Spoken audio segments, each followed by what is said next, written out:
Movie के शुरू होते ही हम एक स्ट्रीट शेफ गाओ को देखते हैं। वो बहुत मजे मजे के खाने बनाया करता था। इसका एक छोटा सा रेस्टोरेंट है, मगर वो उसको साफ रखता है और अपने प्रोफेशन से भी बहुत प्यार करता है। लेकिन जो पास्ट में गाओ के साथ हुआ वो बहुत ही बुरा था। उसके फादर ने सिर्फ इसलिए उसे एक शेफ के पास छोड़ दिया कि वो कुकिंग को सीख सके। गाओ ने ये डिसाइड कर लिया था कि एक दिन वो बहुत बड़ा शेफ बनेगा और हर वो चीज हासिल करेगा जो वो अपने बचपन में ना कर सका। गाओ के फादर एक बहुत अच्छे शेफ थे और अब तक तो वो बहुत ही कमाल शेफ बन चुके थे, एक तरह के मास्टर शेफ। लेकिन उनका बेटा यानी गाओ उनसे बहुत नफरत करता था, क्योंकि उसने अपना बचपन यानी चाइल्डहुड अपने फादर के बगैर गुजारा था। वो उन्हें मिस भी किया करता था, लेकिन इससे उसके फादर को कोई फर्क ही नहीं पड़ता था। दूसरी तरफ गाओ के फादर यानी वही मास्टर शेफ भी इस बात से खुश थे कि दुनिया को नहीं पता कि इनका बेटा भी है, और ये बात गाओ को और सैड करती थी। अब सीन बदलता है और हम एक और फेमस, हैंडसम और यंग शेफ को देखते हैं। वो बहुत ही रिच और रॉयल फैमिलीज के लिए खाना बनाया करता था। उसका नाम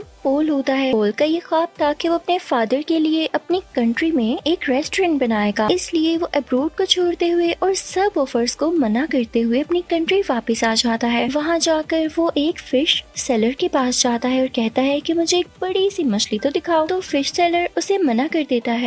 अब जैसे ही गाओ उसके पास बड़ी सी मछली लेने आता है तो वो आदमी उसे मछली दे देता है। ये देखकर पोल को बहुत गुस्सा आता है और वो गाओ को गुस्से से देखता है, जैसे वो उससे जेलस हो कि भाई इसने उसको मछली क्यों दे दी। फिश सेलर जब इन दोनों को गुस्से में देखता है तो वो मछली के 2 टुकड़े कर देता है ताकि इनमें लड़ाई ना हो, लेकिन वो दोनों फिर भी एक दूसरे को गुस्से से घूरते रहते हैं। अब हम पोल के शानदार और बहुत ही प्यारे रेस्टोरेंट को देखते हैं जिसकी आज ओपनिंग होती है। वो बहुत नीट एंड क्लीन एडवांस तरीके से बनाया गया और बहुत ही कूलर रेस्टोरेंट होता है। उसको बहुत अच्छे तरीके से डेकोरेट किया होता है। पोल ने जो नया रेस्टोरेंट खोला था वो गाओ के रेस्टोरेंट के बिल्कुल सामने था, जिसे देखकर गाओ के दोस्त घबरा जाते हैं, क्योंकि ये नया रेस्टोरेंट इन कस्टमर्स का सारा इंटरेस्ट अपनी तरफ करने वाला था और इन सब लोगों को इनसे छीनने वाला था। और जिस बात का डर था वही होता है। सब लोग नए रेस्टोरेंट का टेस्ट चेक करने के लिए उसमें चले जाते हैं, तो गांव के दोस्त गांव को सपोर्ट करने के लिए डिस्काउंट ऑफर की अनाउंसमेंट करते हैं,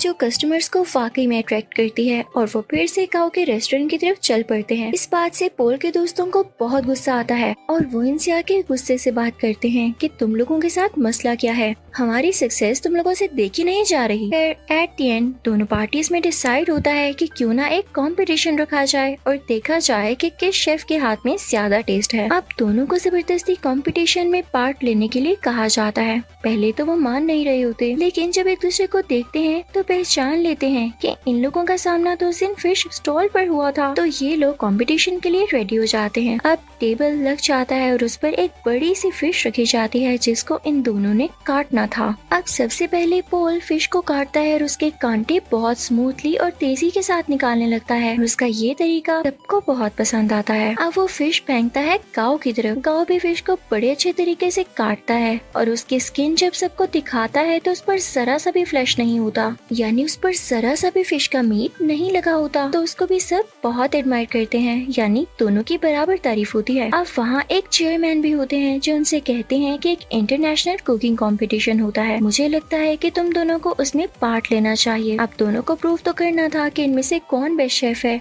तो दोनों रेडी हो जाते हैं। अब पोल मीडिया को बताता है कि मैं फ्रांस में कुकिंग करता था और चाइना आकर मैंने फील किया कि अब भी लोग पुराने तरीकों को यूज करके कुकिंग करते हैं, और जाहिर है ये बात वो इनडायरेक्टली गाओ को ही कह रहा था और इसे देख के गाओ को बहुत गुस्सा आता है।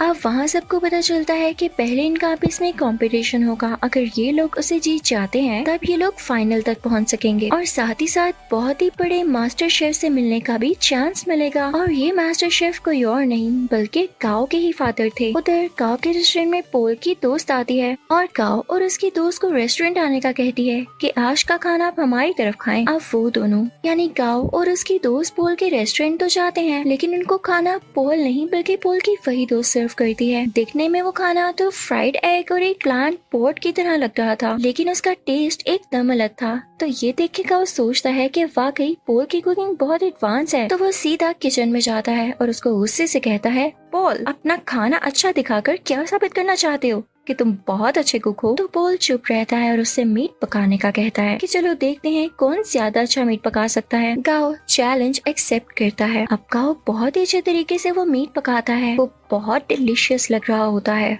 अब पोल उसे कहता है कि मैं तुम्हें सेम रेसिपी के साथ ये डिश बनाकर दिखाता हूँ। पोल शुरू करता है और सेम डिश बहुत ही कम टाइम में बना लेता है। जब गाओ उसको स्मेल करता है तो उसे अपनी डिश में और इसकी डिश में कोई फर्क नहीं लग रहा होता, तो वो समझ जाता है कि वाकई इसके पकाने का तरीका बहुत एडवांस है। वो उदास हो जाता है और वहाँ से चला जाता है। अब गाओ को कोई कहता है कि उसे उसके फादर बुला रहे हैं। गाओ अपने फादर के पास जाता है और कहता है कि अब आपने मुझे क्यों बुलाया, जबकि आप ये बात मानते ही नहीं कि मैं आपका बेटा हूँ। तो मास्टर शेफ उसे कहते हैं मैंने ऐसा इसलिए किया ताकि दुनिया ये ना कहे कि तुम मेरे बेटे हो, इसलिए तुम इंटरनेशनल कंपटीशन तक पहुँच सके, बल्कि मैं तो यही चाहता हूँ कि तुम खुद ये करो। तो गाओ कहता है डैड मुझे वैसे भी आपकी सपोर्ट की जरूरत नहीं, जब मुझे आपकी जरूरत थी तब आप मेरे पास नहीं थे। खैर मैं अब ये साबित करके दिखाऊंगा कि मैं वो हासिल कर सकता हूँ जिसकी वजह से आपने मुझे छोड़ा। अब गाओ यहाँ से चला जाता है क्योंकि उसे अपने डैड की किसी भी बात पर यकीन नहीं होता। अब next day international cooking competition होता है। सब प्रिपरेशन की जा चुकी होती हैं। कॉम्पिटेंट्स यानी पोल और गाओ भी रेडी होते हैं। टाइम स्टार्ट होता है।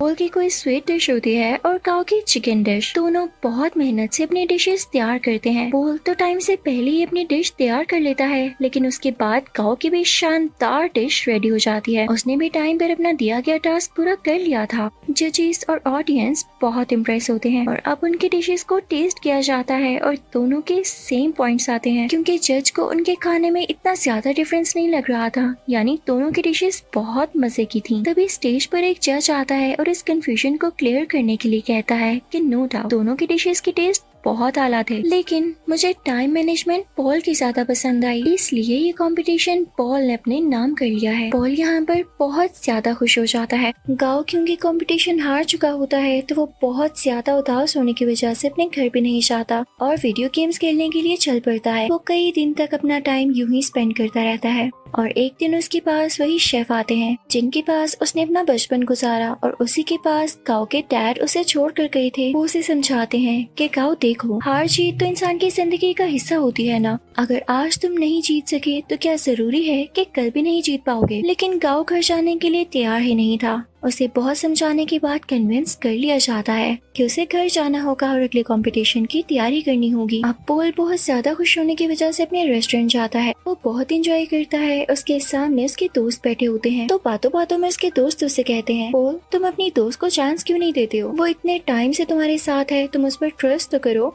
उसे अलाउ करो कि वो इंटरनेशनली तुम्हें रिप्रेजेंट कर सके, तुम्हारे रेस्टोरेंट का नाम ऊंचा कर सके। तो पोल उसे कहता है हाँ वो मेरी अच्छी दोस्त जरूर है, इस बात से मैंने मना नहीं किया, लेकिन यार उसे खाना तक पकाना नहीं आता, वो कैसे मेरे रेस्टोरेंट को इंटरनेशनली रिप्रेजेंट कर सकती है। तो उसका दोस्त और बातें करने लगता है और उसकी बातों से ये लग रहा होता है जैसे ये उसकी दोस्त के साथ ही मिला हुआ है और इनके दिल में लालच आ रही है। तभी वहाँ पर पोल की वही दोस्त आती है और उसके सामने सूप की 2 कप्स रखते हुए कहती है पोल क्या तुम मुझे बता सकते हो कि इनमें से किस में सॉल्ट ज्यादा है। तो यहाँ पर पोल खामोश हो जाता है क्योंकि उसमें टेस्ट करने की एबिलिटी ही नहीं होती, उसके टेस्ट बर्ड्स ऐसा कर ही नहीं सकते थे और ये नेचुरली था। तो इस बात की वजह से पोल को बहुत दुख होता है कि उसकी अपनी दोस्त ने उसके बाकी दोस्तों के साथ मिलकर उसे चीट किया और धोखा दिया। तो अब उसकी दोस्त कहती है क्या हुआ पोल, तुम समझते थे कि मैं तुमसे प्यार करती हूँ, ये तुम्हारी गलत फहमी थी, आजकल ऐसा कहाँ होता है, मैंने तो तुमसे दोस्ती सिर्फ इसीलिए की थी ताकि तुम्हें यूज करके इंटरनेशनल कंपटीशन में जा सकूं। वैसे जाना तो मेरे लिए पॉसिबल नहीं था, लेकिन आज तक जो मैंने तुम्हारा राज रखा उसके बदले में तुमने मुझे क्या दिया, क्या तुम मुझे एक ऑफर नहीं कर सके।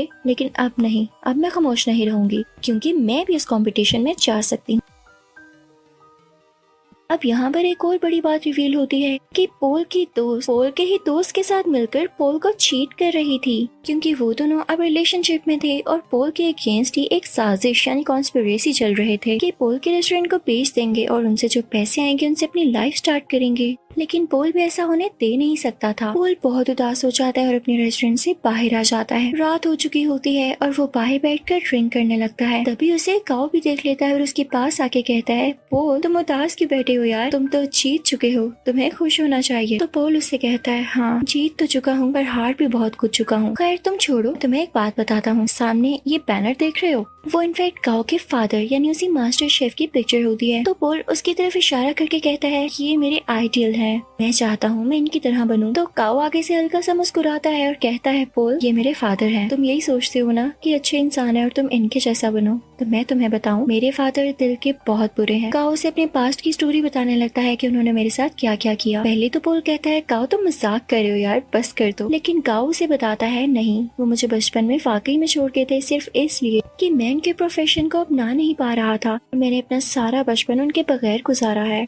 तो पोल कहता है अच्छा उदास नहीं हो, अब हम क्या कर सकते हैं। तो गाओ से कहता है बॉटल्स फेंक सकते हैं। तब वो दोनों खाली बोतल्स उस बैनर की तरफ फेंकने लगते हैं और बहुत खुश होते हैं। यहाँ पर इन दोनों में दोस्ती हो जाती है और ये सीन बहुत ही ज्यादा क्यूट है। अब पोल जब वहाँ से अपने रेस्टोरेंट वापस जाता है तो देखता है कि उसके दोस्त उसके रेस्टोरेंट का सौदा कर रहे होते हैं। तो पोल उनसे कहता है ये क्या हो रहा है, तुम लोग मेरी इजाजत के बगैर ऐसा कर भी कैसे सकते हो। तो उसके दोस्त उससे कहते हैं मुझे ये बताओ इंटरनेशनल कंपटीशन में अपने साथ किसको लेकर जाओगे, क्योंकि राउंड 2 में अकेले नहीं पका सकते, आपके साथ आपका पार्टनर होना लाजमी होता है। क्या तुम अपनी दोस्त को लेकर जाओगे। तो पोल कहता है मेरा दिमाग नहीं खराब, मैंने डिसाइड कर लिया है कि मैं किसे अपने साथ लेकर जाऊंगा, जो कि वाकई डिजर्विंग है। पोल यहाँ पर गाओ का नाम लेता है। तो ये सुनकर उसके दोस्त काफी जेलस होते हैं। उनमें से एक कहता है पोल याद रखना तुम्हारा करियर मिट्टी में मिल जाएगा। तो पोल उसे अपने सर से हिट करता है, उन सबको वहाँ से भगा देता है। जब ये सारे लोग चले जाते हैं तो गाओ का वही गार्डियन शेफ पोल से कहता है पोल वाकई तुमने ये सोचा है कि तुम गाओ को अपने साथ लेकर जाओगे। तो पोल कहता है हाँ क्यों नहीं, और साथ ही वो गाओ के शोल्डर पर पैट करता है और कहता है हाँ ये डिजर्विंग है। सब बहुत खुश होते हैं। अब यहाँ पे कंपटीशन की तैयारियां शुरू हो जाती हैं। दोनों में ये डिसाइड होता है कि पोल गाओ को अपने नए तरीके सिखाएगा, जबकि गाओ पोल को अपने पुराने तरीके जिस तरह से वो कुकिंग करता है। गाओ पोल से कहता है तुम परेशान मत होना, अगर तुम्हारे टेस्ट बड्स काम नहीं करते मैं तुम्हारा टेस्ट वापस लाने में तुम्हारी मदद करूंगा। वो उसे समझाता रहता है कि इस तरह करो।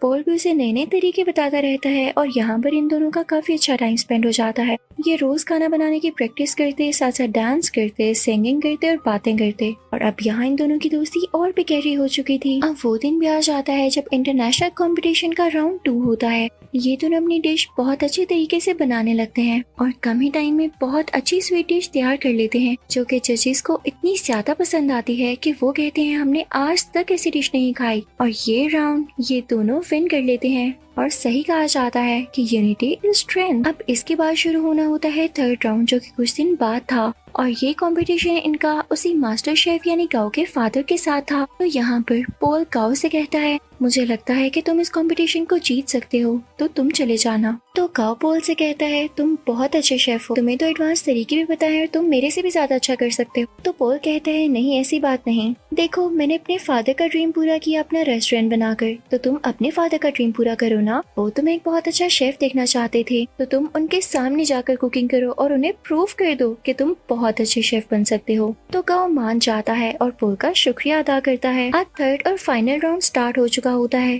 दूसरी तरफ मास्टर शेफ भी अपनी डिश बनाने लगता है। अब गाओ भी शुरू हो जाता है, लेकिन शुरू होने से पहले ही उसे अपने बचपन की कुछ यादें आने लगती हैं, जहाँ पर उसके फादर उसे छोड़ गए थे और उसे काफी बच्चे बुली किया करते थे। वो उन्हीं यादों में खो जाता है। उसके फादर आकर उसके मुंह पे पानी गिराते हैं और कहते हैं अपना काम शुरू करो। तो अब यहाँ पर गाओ कुछ बनाना शुरू करता है। दूसरी तरफ गाओ के फादर यानी वही मास्टर शेफ बहुत ही ज्यादा प्यारी स्वीट डिश बनाते हैं, जैसे फायर लगी हो और उसमें से एक फूल निकल रहा हो। उस फूल का बहुत ही आला टेस्ट होता है, जजेस को ये बहुत ज्यादा पसंद आता है। और जब गाओ की बारी होती है कि वो अपनी डिश दिखाए कि उसने क्या बनाया है, तो वो एक बाउल में नूडल्स बनाकर सीधा अपने फादर के पास जाता और उनको वो प्रेजेंट करता है। मास्टर शेफ उसे टेस्ट करते हैं तो वो नूडल्स उन्हें बहुत अच्छे लगते हैं और ये वही नूडल्स होते हैं जिनकी वजह से गाओ को उसके फादर से डांट पड़ी थी कि तुम तो नूडल्स तक नहीं बना सकते। और आज गाओ ने इतने मजे के नूडल्स बनाए थे कि उसके फादर उसे खाना ही नहीं छोड़ते और नूडल्स को वाइल्डली खाने लगते हैं। वो अपने बेटे को रोक के कहते हैं शाबाश बेटा, तुमने